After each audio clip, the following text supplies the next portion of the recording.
Iran যুদ্ধের জেরে শুরু থেকেই চাপে আছে যুক্তরাষ্ট্র। মধ্যপ্রাচ্যের দেশগুলোতে আইআরজিসির প্রতিশোধমূলক হামলা ও হরমুজ বন্ধ করায় রাজনৈতিক চাপও বাড়ছে মার্কিন প্রেসিডেন্টের ওপর। দেশের ভেতর মুদ্রাস্ফীতি এবং জ্বালানি তেলের ঊর্ধ্বগতির কারণেও বিপাকে পড়েছেন তিনি। অন্যদিকে টানা বোমাবর্ষণ এবং কঠোর অবরোধে ইরানি অর্থনীতি ও সামরিক কাঠামোরও ব্যাপক ক্ষয়ক্ষতি হয়েছে। আন্তর্জাতিক পর্যবেক্ষকদের মতে দুই পক্ষই এখন সমঝোতার টেবিলে বসতে আগ্রহী।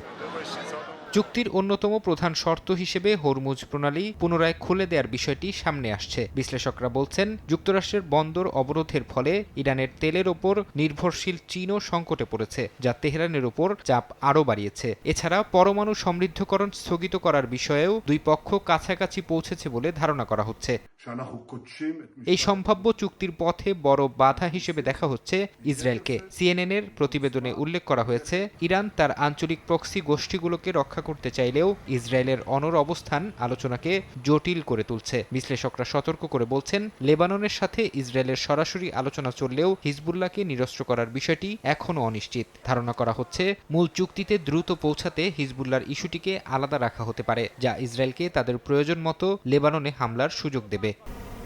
একটি দীর্ঘমেয়াদী ঝুঁকির কথাও তুলে ধরেছেন বিশ্লেষকরা। তাদের মতে, একটি চুক্তির মাধ্যমে ইরানের বর্তমান পরমাণু সক্ষমতা কমিয়ে আনা সম্ভব হতে পারে, তবে আত্মরক্ষার প্রয়োজনে ভবিষ্যতে পারমাণবিক বোমা অর্জনের আকাঙ্ক্ষা তাদের মধ্যে আরও তীব্র হয়েছে। ইরানের ওপর ট্রাম্পের এই চাপিয়ে দেয়া যুদ্ধ শেষ পর্যন্ত কোন দিকে মোড় নেয় সেটিই এখন দেখার বিষয়। ফারহাদ চৌধুরী, সময় সংবাদ।